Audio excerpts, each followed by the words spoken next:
Hi, I'm your host, Marsha Florence for Just Ask. Today's show, ladies and gentlemen, is Just Ask the Doctor. We'll be right back.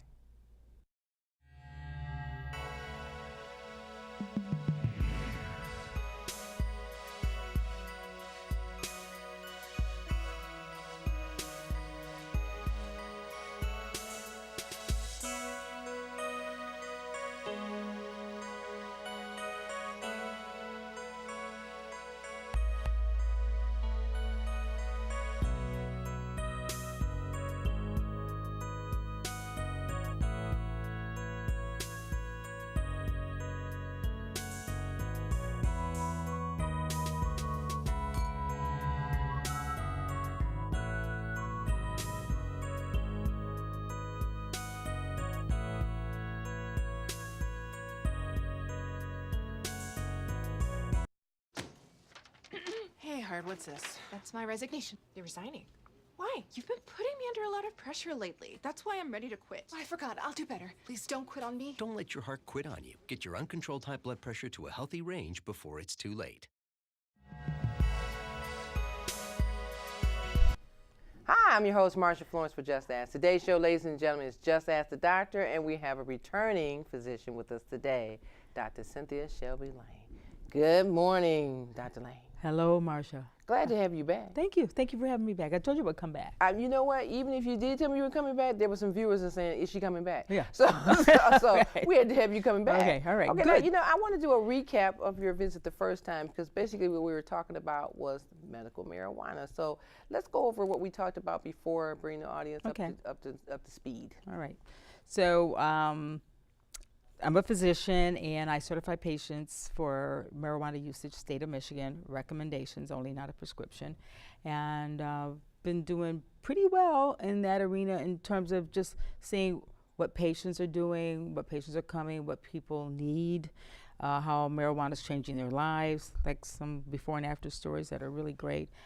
We won't talk about that today. But just keeping up with the legislation in the state of Michigan is what I've been doing as well, and looking at the national forefront with the new administration. Okay. So, today I wanted to get into it more like how does one educate themselves about not only just the proper use, but even trying to get a relationship with a physician such as yourself, and to receive, people think it's a prescription. I keep telling people, I say, oh no, it's not a prescription. Right. Okay, that's a referral, but it's not a prescription. Yeah.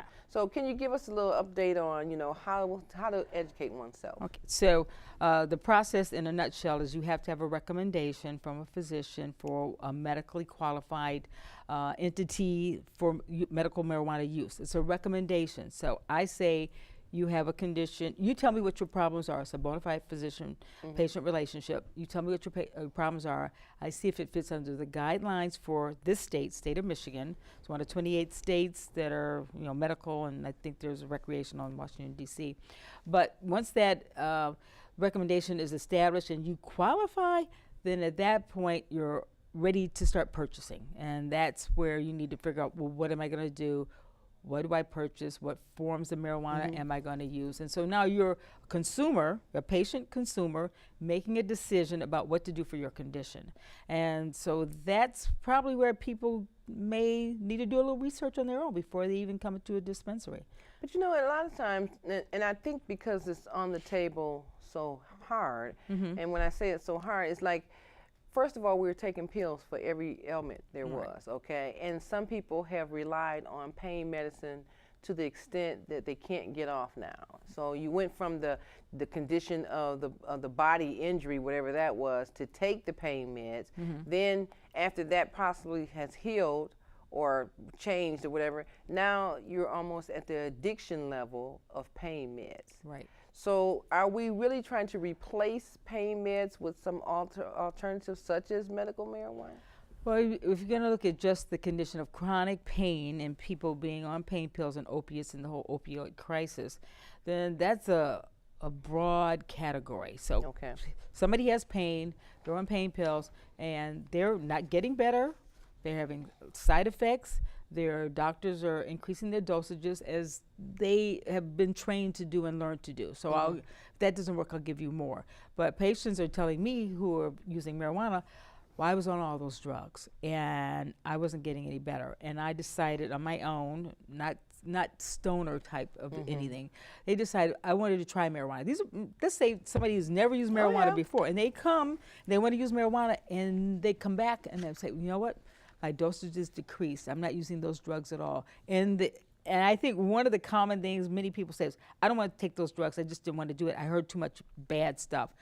But there's the stigma of marijuana. But some people don't really care about that. They just want to get better and they want to be healed. And that's what marijuana is. You know what, though? I think that if people know that there are so many ways to ingest it, that, you know, if you stop thinking about, oh, I got to smoke that, no, you don't have to smoke that anymore. Right. So there's almost several or more so ways that you can ingest it, that it will make it even more, you know, comfortable for you to take that than versus the pills. Right. So making choices for your health and healing always requires what's better, what's going to work, what's not going to work, how much does it cost. And with marijuana, you're going to probably want to look online. There's so many resources about marijuana, the strains, the dosing, the usage, because what I can't really tell you as a person or patient, I can't tell you what's going to work for you. I can tell you the forms, usage, smoking, which is flower, various forms of flower, cannabis sativa, indica hybrids, strains, 8,300, probably more, from the original seed that God put on the planet. And then after that, you're going to say, well, I don't want to do that. I want to do edibles. I want to do infused products. I want to do oils. I want to do topicals. And then patients will decide for themselves what works. Some you know, because really when you say it like that, they don't want to do edibles. They don't want to do smoking or whatever. They want to do tropicals. And that's like the cream. Yes. You can rub the cream on it. Product, and then, so I'm thinking that if you use those different methods and you're still working, you're still employed, that particular method, such as the tropical, when you know, rub it in your skin, somehow I don't understand why our system doesn't say, okay, well, this person has to use this product here, so we're not going to, you know, say their job is in jeopardy.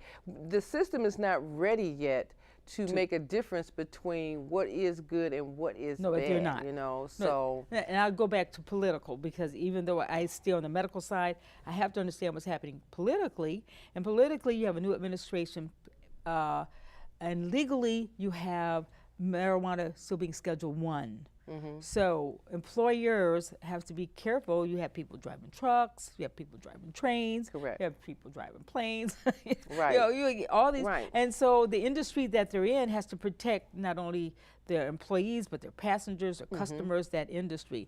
So testing for people who, you're applying for a new job, so they're probably going to test. Those industries will test. Then they'll do random testing.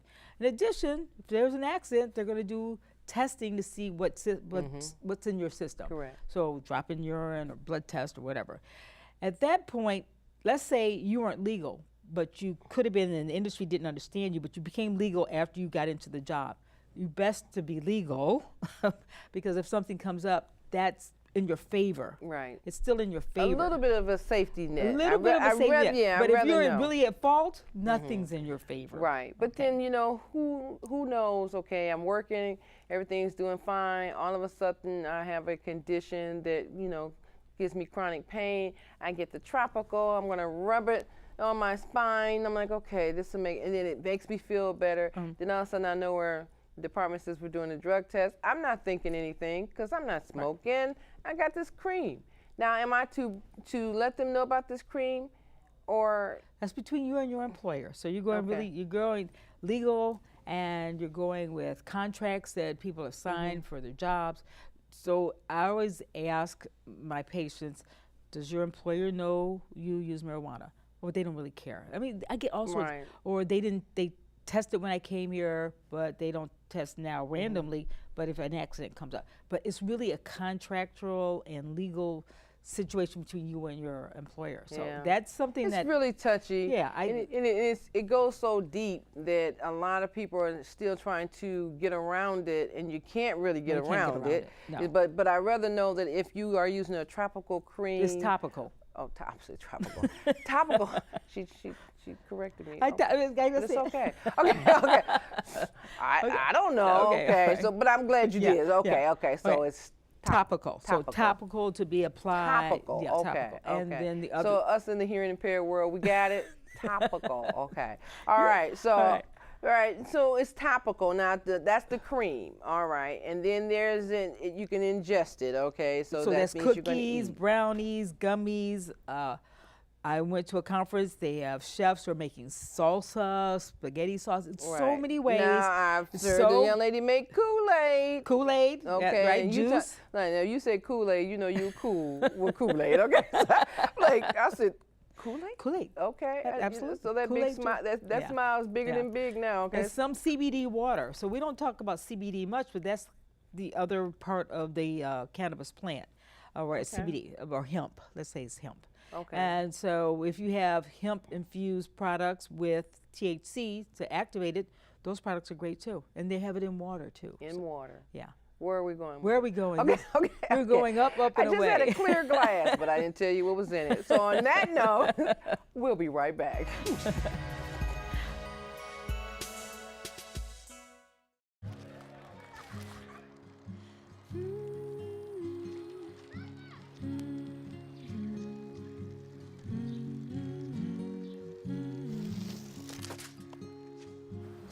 Of all the things you've done with your bike, donating it to Goodwill may be the most incredible of all.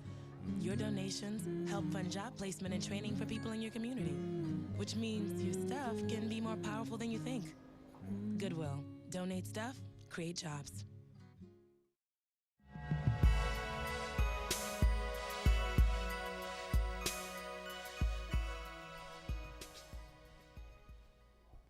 And welcome back to the show. Now, those of you who are just not joining us, we have the returning doctor herself, Dr. Cynthia Shelby-Lane. And we're talking about, of course, medical marijuana at this time because we want to make sure that you guys, when you saw the first show, you probably had questions. And then one viewer did write in a question. Okay. And if I'm not mistaken, she wanted to know what's the difference between abusing medical marijuana and marijuana. Is there been a study or a search about both of them at the same time? Because some people feel like, well, I'm already smoking it, but now they're going to make it legal, and this part is medical, but this part isn't. All right, so dispensary, first of all, anything can be abused, anything. So if you have a medical reason to get a medical marijuana card, and for recommendation for medical marijuana use for your condition, that's a recommendation. There's no way after the fact that I can say I wrote your prescription for Tylenol 3, I said 3 times a day, and then you went off and abused it, or you're going to even abuse marijuana. That's called a cannabis use disorder. So there are people who do that, but there's no way for me to distinguish. I can tell you medical grade marijuana is probably a little bit higher quality because it has to go through testing. So it's not talking about abuse, you're talking about the quality of the marijuana. That's a different subject line. But people's personal lives, how they use marijuana, how they say they're going to do it, and 3 times a day or just at night, I can't police that either. But if you tell me you're using it 20 times a day, I'm probably wondering, maybe it's cannabis abuse or use, but there's no way to tell right now. There's studies, plenty of studies. And we can talk about that in sort of a scientific realm in the future, because I know I'm going to come back. You think? Okay. All right, okay, that's a good one. So give us a shopping experience. Okay. So you have your card, and you're going to go to a dispensary. And all dispensaries are different. They're situated in I'm medical provision only for patients and their caregivers who have a card. They've been licensed by the state of Michigan. I'm going to do Michigan because that's where we're from. And they can come into that sort of facility. Adult use facilities are a little bit different, but we don't have them here. There's 8 states that have recreational, but that's not the same thing. And then there may be centers where it's a wellness spa and a cannabis center together, and you come in and you get a mix and mingling of prevention and cannabis and buying cannabis and the whole wellness experience. We don't have that here either. So I'm trying to figure out where that at. Okay. So of those 3, the medical experience would be you enter a dispensary and you're going to have to do some kind of legal things, at least for the dispensary that I'm with. Can't bring any weapons. You can't bring in your cell phone. You will be guided through a fingerprinting experience so that we know everything's legal. And then you wait, and there's video and water and munchies and all that kind of stuff. And then so that's a waiting area experience. Okay. And then you go into the dispensary experience, and that's where your homework and your research about the strains. I'll be doing OG, Gorilla Glue, Purple Onion, Purple Alien, all those different names. Well, what are those strains? Are they primarily indica, which is more relaxing and calm, or is it more sativa, or is it a hybrid of both? I looked up the research for my chronic pain for my arthritis. I have patients 60, 70, 80. Well, I don't know what strain, and they'll ask me, but then they go for the experience, and that's when you enter the dispensary with the bud tenders. So we're not going to talk about that, but the experience is there for you to look at flower, to look at... I hate to interrupt you, but what's a bud tender? Did I say that right? You said bud tender, yeah. Okay, bud tender. Okay, so you went to your doctor's office. There's that waiting room experience, so just the waiting room like we had. But then you're going to get back on the backside of the retail experience now. So that's retail. The people in your doctor's offices are called nurses or medical assistants. For marijuana, they're called bud tenders, like a bud tender. Okay. Like a bartender. These are buds. He's close. Okay. I went to the bud or I went to the bar. I don't know. I just went to the tender. Okay. So, yeah.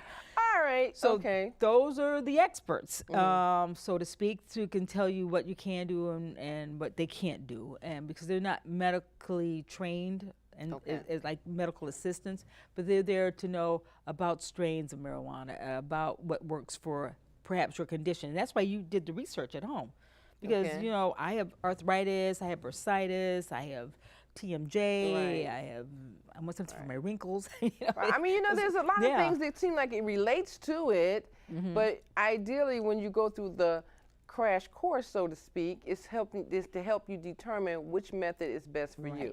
Right. And that's good. Yeah. Now what if a person has a pulmonary condition like COPD? Okay. Can they ingest it, or they have to use something you know what, else? that's always baffled me, because there's a CBD1 and CB2 receptors in where marijuana goes when you inhale and smoke. Some people can smoke marijuana and not have a problem, and they know they're smoking cigarettes, a pack, half a pack, pack and a half a day. I don't know why anybody's doing that in this day and age, but that still happens. So I have to warn them, like, you're smoking cigarettes, that's inflammatory, you know, toxins, and you're putting marijuana in with that. And then your blood pressure, you told me you have hypertension, so I'm going to look at all preventative things for you. So you think you can knock off the cigarettes? Just knock them out. I'm trying to figure out. Well, you know, I guess. But I have to say it that way, because if I put that package together, smoking cigarettes, you don't really think much about it. Your doctor already told you stop doing that. You're here for marijuana, and I know what you're going to do, but you're going to smoke. You're not going to use edibles, shatter, dab, wax. And you should, but you don't. But maybe they can't. Maybe they have diabetes too with too much sugar. So they still want to smoke. That's what the effect is they want. So I said you have hypertension. Let me talk to you a little bit about your hypertension and what you could do in addition to marijuana being an alternative, prevention, treatment, in some realms sort of treatment. Let me tell you what you can do about your hypertension and your diabetes and other things. And so I get that all out of me for them in that setting. And so COPD, I think you shouldn't smoke, but let me tell you why. What is doing to your other conditions? I mean, you know, it's like, to me, if you've got anything going along with the heart, you wouldn't, you know, smoke anything. But some people are like, well, I've always smoked cigarettes, now I don't smoke anymore. But the doctor said I can have medical marijuana. So you don't want to choose another method to ingest it because you're so used to having something between your fingers. But people are willing. If I can talk to you and bring it up and show you why you might want to choose an alternative to smoking, even marijuana, they're more willing to listen. Maybe they didn't know what I know. Well, of course. And I'm thinking, well, you know, and I don't know everything. Right, well, you have anxieties and panic attacks, things like that. So, you know, to me, that would be one of the methods to help calm a person down, you know. Not that it's 100%, but if they have some form of medical marijuana, it can kind of like relax them to the point that they're not always so panicky, you know. And that's an important point that you mentioned about anxiety, because they're not a friend, but a colleague of mine has done something called North Star Patients, and she has looked at usage, and I'm getting ready to do some data with all my patients now. And so chronic pain is number one, anxiety and stress and back pain. So those are the top reasons for people getting certified in the state of Michigan. But if they're going to use any form of marijuana, anxiety is not included in this. Anxiety is not included as one of the conditions in the state of Michigan for which you can get. Wow. But people are there for stress and anxiety. So I'm like, the only thing that really qualifies is PTSD. And so I have to stay within the legal bounds. So if you come to see me, PTSD is post-traumatic stress disorder. Okay, you didn't think I knew that? Okay. After I messed up topical, I guess you said. We're gonna spell this one out. Okay. All right. So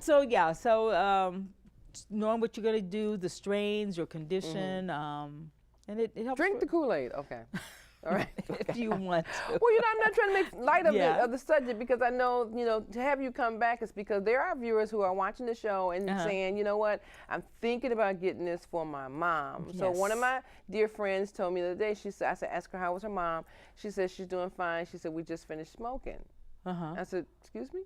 She said, well, I had to have her to eat, and so in order for her to eat, I just went on and gave her to her. And she says, she's 80 years old, and no one would believe that my mom smoked a joint so that she can eat. And I said, oh, okay. I said, she eating? She said, she eating up everything. Yes. So I don't want to encourage people to give their parents, marijuana just to eat, but that's one of the things that's helping them. Right. And I didn't think she was going to say smoke. I thought she might say she gave her a brownie or gave her a gummy bear or Kool-Aid. something. Or gave her some Kool-Aid. So I tell you what, ladies and gentlemen, I'm not smoking. I'm just having a good time with Dr. Lane. That's right. But we're going to take a break, and we'll be right back.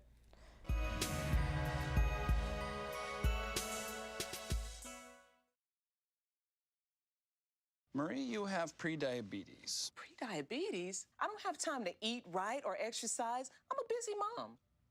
Oh, you're a busy mom. Yeah. This is great news. Busy moms never get prediabetes. Wait, what? Let me just... Yeah, this is all the people at risk for prediabetes, and way over here, busy moms. No?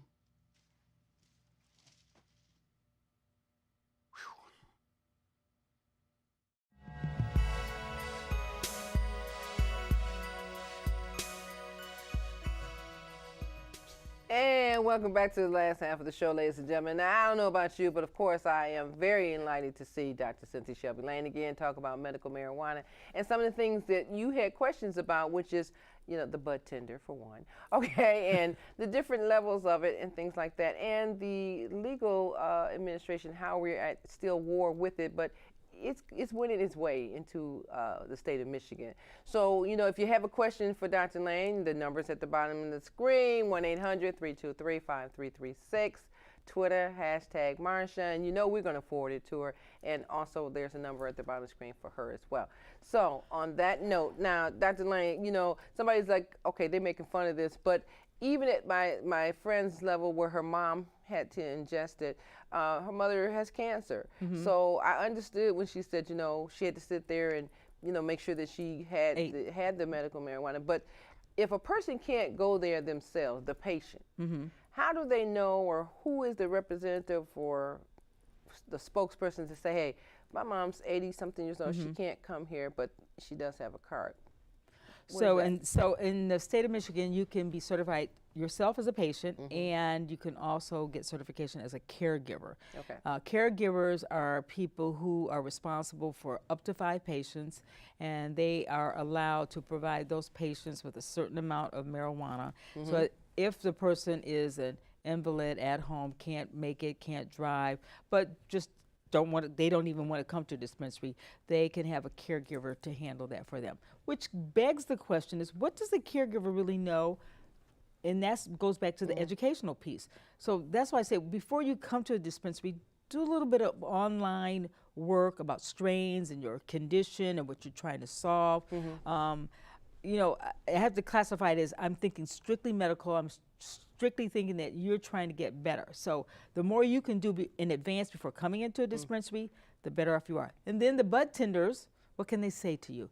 They can say, well, why are you here today? What is it you're trying to solve? Because they're not medically trained, as we spoke before, but they know what strains do what. They can guide you, they can help you, but they can't give you medical advice. And they can't tell you how you're going to respond to that. They can tell you other patients' possible responses, what this might do, but they can't tell you individually what's going to happen. And you're the best judge of that. So Okay.